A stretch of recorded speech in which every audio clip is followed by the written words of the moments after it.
Voice of Vedas in Telugu. తెలుగులో వేదాల గళం.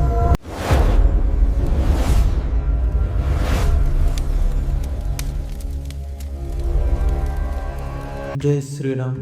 ఓం నమ శివాయ. నమస్కారం. ఈ వీడియోలో మనం చెప్పుకునేది ఆత్మ తల్లి గర్భంలో ప్రవేశించిన కాడ నుంచి తిరిగి మరలా జన్మ పొందేంత వరకు ఏం జరుగుతుందో ఒక సిరీస్ ప్రకారం చూసుకుందాం. అలాగే ఈ ఛానల్లో వీడియోస్ పెట్టి ఆల్మోస్ట్ టూ మంత్స్ అయిపోయింది అనుకుంటా. 2 months దాటింది. ఆల్మోస్ట్ నియర్లీ 2 months అయింది. కానీ ఇంతవరకు చూసే 300 to 400 వ్యూస్ అయినా కానీ ఓకే. కానీ ఇక మీదట ఈ వీడియో చూసేవాళ్ళు కనీసం చూసి నచ్చితే ఒక లైక్, షేర్ చేసి సబ్స్క్రైబ్ చేయండి. అలాగే వీడియో చూస్తున్న ప్రతి ఒక్కరిని ఒక ప్రశ్న అడగాలనుంది. ఆ ప్రశ్న నేను మిమ్మల్ని అడిగే ముందు మీ 2 కళ్ళు గట్టిగా మూసుకోండి. ఓకే, ఇప్పుడు మిమ్మల్ని ప్రశ్న అడగబోతున్నాను. అసలు మీరు ఎవరు? అసలు మీరు మీ పేరు కాదు. అలాగే ఈ శరీరం మీ శరీరం కాదు. మీకున్న వయసు అది 10 ఏళ్ళు అవ్వచ్చు, 20 ఏళ్ళు, 30 ఏళ్ళు, 40 ఏళ్ళు. ఈ వయసు మీది కాదు. అసలు మీరెవరు? మీరు మీ శరీరంలో ఉన్న ఆత్మ. మీ శరీరము మీ తల్లి తండ్రి కలిస్తే మీ తల్లి నుంచి ఆ శరీరం వస్తుంది. మీ తల్లికి వాళ్ళ తల్లి నుంచి అలా శరీరం వస్తుంది. కానీ ఆ శరీరానికి ఆత్మ ఎక్కడి నుంచి వస్తుంది? ఈ శరీరం అనేది ఇప్పుడొకప్పుడు నశించిపోతుంది కదా, మట్టిలో కలిసిపోతుంది. మరి ఆ శరీరానికి ప్రాణం ఇచ్చిన ఆత్మ? ఈ ప్రశ్నకు సమాధానం మన పూర్వీకులు కొన్ని వందల వేల సంవత్సరాల క్రితమే కనుగొన్నారు. కఠోపనిషత్, గరుడ పురాణం, చాందోక్యోపనిషత్, ప్రశ్న ఉపనిషత్, అలాగే భగవద్గీత, ఇలా చాలా రకాల గ్రంథాలలో మన ఆత్మ గురించి వివరించబడింది. ఈరోజు మనం మొదటి వీడియోలో దాని గురించి తెలుసుకుందాం. అలాగే ఈ సిరీస్ అనేది కంటిన్యూ అవుతానే ఉంటుంది.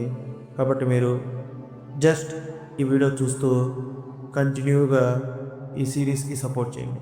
ఇక మనం వీడియోలోకి వెళ్తే ముందుగా మీరు ఒక విషయం అర్థం చేసుకోవాలి. మన వేదాలు, ఉపనిషత్తులు ఇవి కేవలం పుస్తకాలు కాదు. మన ఋషులు సాధన చేసి, తెలుసుకొని, ప్రయోగం చేసి అవన్నీ కూడా మనకి ఉపనిషత్తులు, గ్రంథాలు, పురాణాలు, వేదాల రూపంలో మనకు అందించారు. మన కఠోపనిషత్తులో ఏం చెప్పింది? నా జయతే మ్రియతే వ కదాచన్ నాయం భూత్వ భవిత నవాన భూయ అజో నిత్య శాశ్వతోయం పురాణో నా హన్యతే హన్యమానో శరీరే. అంటే ఆత్మకి పుట్టుక లేదు, ఆత్మకి మరణం లేదు. ఇది ఒకసారి పుట్టి మళ్ళీ పుట్టదు. ఆత్మకి నాశనం లేదు. ఇది అజేయమైనది, నిత్యమైనది, ఎప్పుడు ఉంటూనే ఉంటుంది, శాశ్వతంగా ఉంటుంది. మరి శరీరం నాశనమైన ఆత్మ నాశనం కాదు కదా. దాని గురించి మనం తెలుసుకుంటే ఇంకొక ఉపనిషత్తులు ఏం చెప్పింది? చాందోగ్య ఉపనిషత్తు తత్వమసి 3 ముక్కల్లో ఏం చెప్పిందంటే నువ్వే అది, అది నువ్వే, ఇది నువ్వే. నువ్వు శరీరం కాదు, నువ్వు మనస్సు కూడా కాదు, నువ్వు ఆత్మ మాత్రమే.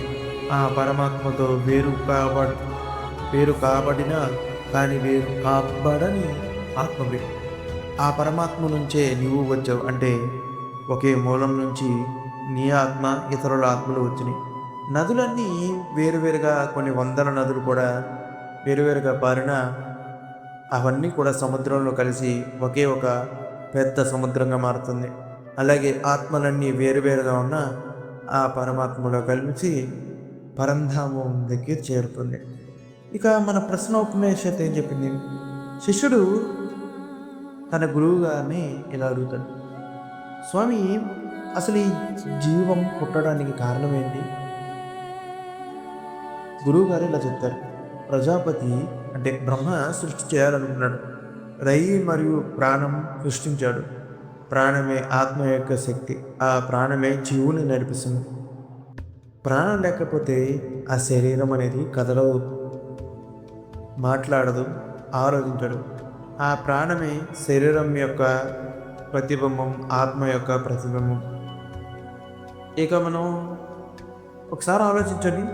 మనం రాత్రిపూట నిద్రపడతాం, కన్నులు మూసుకొని నిద్రపోతాం. ఆ గదిలో మీకు ఏమీ కనబడదు, పూర్తి చీకటి.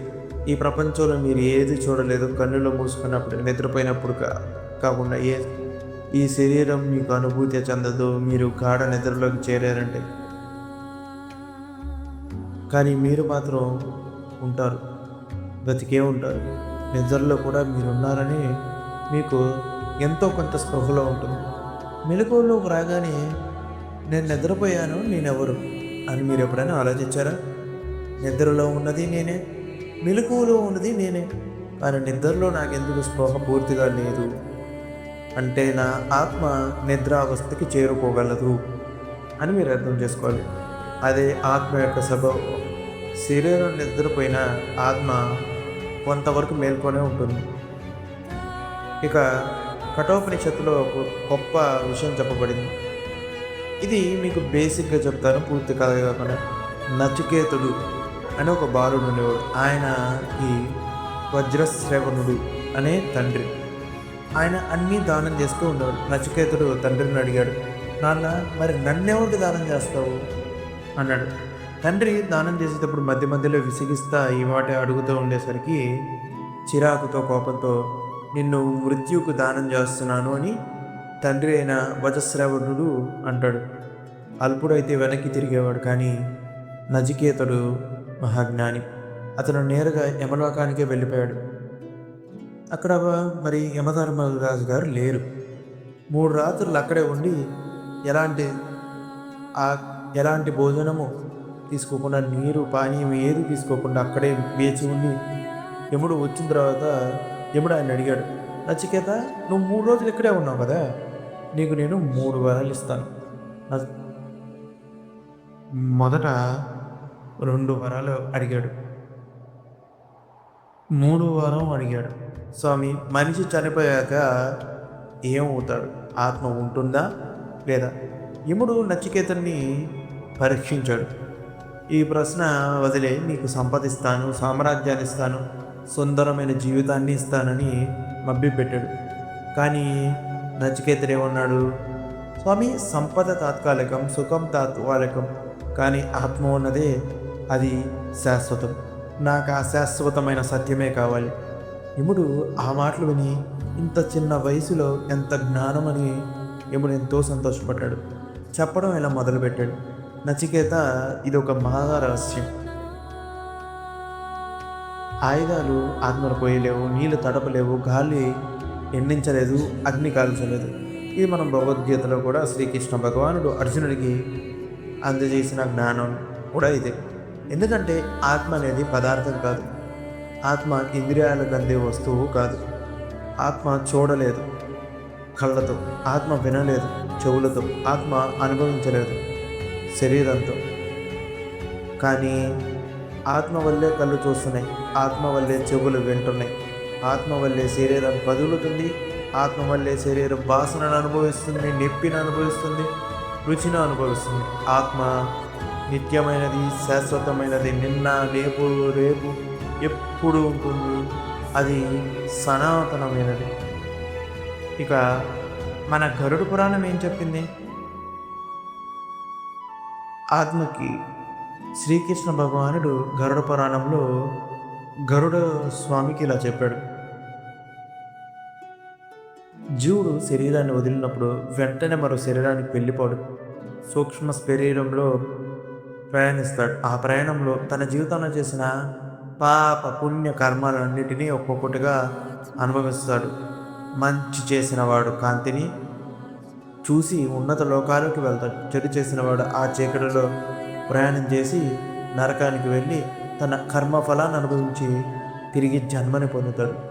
ఆ జన్మ కూడా కర్మ ఆధారంగానే ఏ జీవి అంటే ఈ 84 లక్షల జీవులలో ఏ జీవి యొక్క జన్మని ఎత్తాలో అతని కర్మే నిర్ణయిస్తుంది. మంచి కర్మను చేసినవాడు ఉన్నత జన్మని పొందితే, చెడు కర్మ చేసినవాడు నీచమైన జన్మని పొందుతాడు. ఇది మీ తల్లిదండ్రులు, మీ గురువులు, ఈ సమాజం, ఈ ప్రపంచం ఏది నిర్ణయించదు. మీ కర్మ ద్వారానే అది నిర్ణయమైపోతుంది. అసలు కర్మ అంటే ఏంటి?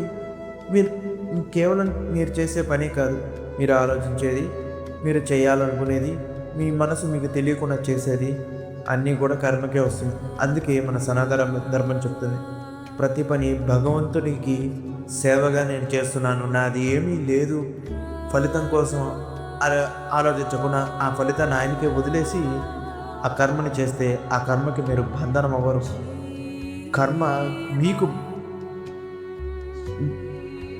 కర్మకు మీరు బంధనం కావరు, కర్మే మీ చేతిలో బంధనం అవుతుంది. కాబట్టి చాందోగ్యోపనిషత్తులో ఉద్దాలకుడు తన కొడుకు శ్వేతకేతునికి ఒక పాఠం చెప్పాడు. పుత్ర, అక్కడ మేడి చెట్టుని చూసావా, ఒక చిన్న మేడి పండుని తీసుకో, దాన్ని చీల్చు, లోపల ఏం కనపడుతుంది నీకు? చిన్న చిన్న విత్తనాలు. ఆ చిన్న విత్తనాన్ని చీల్చు, లోపల ఏం కనపడుతుంది? శ్వేతకేతుడు చెప్పాడు. నాన్న, నాకేమీ కనపడట్లేదు అన్నాడు. ఉద్దాలకుడు చెప్పాడు, పుత్ర, కనపడినదే నీకు కనపడడం లేదే, కానీ అక్కడ నుంచి ఈ మహావృక్షం ఎలా వచ్చింది? అది సూక్ష్మతత్వం, బ్రహ్మజ్ఞానం, అదే నీ ఆత్మ. తత్వమసి శ్వేతకేతు, నువ్వే అది శ్వేతకేతు అని ఆయన చెప్పాడు. అంటే ఆత్మ ఎక్కడి నుంచి వస్తుంది అని అడగడం, సూర్యుడు ఎక్కడి నుంచి వస్తాడు అని అడగడం, ఏ దిక్కున ఉదయిస్తాడు అని కాదు, సూర్యుడు ఎక్కడి నుంచి వస్తాడు అని అడిగినట్లే ఉంటుంది. సూర్యుడు ఏ దిక్కున ఉదయిస్తాడు అంటే చెప్పొచ్చు, కానీ ఆయన పొద్దున్నే వస్తాడు, సాయంత్రానికి వెళ్ళిపోతాడు, కానీ ఆయన పొద్దున పుట్టి రాత్రి చనిపోడు కదా. మన దృష్టిలో ఆయన పొద్దున్నే కనపడతాడు, రాత్రికి వేరే చోటుకి వెళ్ళిపోతాడు. అదేవిధంగా ఆత్మ ఎప్పుడూ ఉంటుంది. ఒక జన్మలో పుట్టుతుంది, ఇంకో జన్మలో చనిపోతుంది, ఈ శరీరాన్ని వదిలి వేరే శరీరానికి వెళ్ళిపోతుంది అని అనుకుంటాం. కానీ ఈ శరీరం మాత్రం నశించిపోతుంది. ఈ జన్మ మరో జన్మ శరీరానికి మాత్రమే పుట్టుక, ఆత్మకి అది పుట్టుక కాదు, కేవలం మార్పు అని అర్థం. గీతలో కూడా శ్రీకృష్ణ భగవానుడు చెప్పాడు, వాసాంశ జీర్ణి యథావిధ విహాయ, పాత బట్టలు విసిరేసి కొత్త బట్టలతో వేసుకున్నట్టు ఆత్మ శరీరాన్ని వదిలేసి కొత్త శరీరంలోకి వెళ్ళిపోతుంది అని శ్రీకృష్ణ భగవానుడు కూడా అర్జునుల వారికి సెలవిస్తాడు. ఇక ఈరోజు మనం తెలుసుకుంది ఏంటి? ఆత్మ నిత్యమైనది, శరీరం తాత్కాలికమైనది. కర్మ మన జన్మని, మన జ్ఞానాన్ని నిర్ణయిస్తుంది. ఆత్మ పరమాత్మ నుంచి వచ్చి తిరిగి పరమాత్మలోకి లయం అవుతుంది. ఈ విషయం తెలిసిన వాడు మృత్యుకు భయపడడు. ఈ విషయం తెలిసిన వాడు కష్టాలకి లొంగిపోడు, కూలిపోడు. ఈ సత్యం తెలిసినవాడు ప్రతి పనిని దేవుని యొక్క పనిగా భావించే చేస్తాడు. అలాగే మనం ఈ సిరీస్లో 2వ ఎపిసోడ్ ఆత్మ శరీరంలో అంటే తల్లి గర్భంలోకి ఎలా ప్రవేశిస్తుంది, ఆ గర్భం జీవుడిగా ఎలా మారుతాడు అనేది గరుడ పురాణంలో చెప్పబడినది. దాని గురించి మనం ఈ సిరీస్లోని 2వ వీడియోలో చూసుకున్నాం. జై శ్రీరామ్, హర హర మహాదేవ్. మా ఛానల్ వేదాల వాయిస్కి స్వాగతం. దయచేసి లైక్ చేయండి, షేర్ చేయండి, కామెంట్ చేయండి, సబ్స్క్రైబ్ చేసుకొని బెల్ ఐకాన్ నొక్కడం మర్చిపోవద్దు.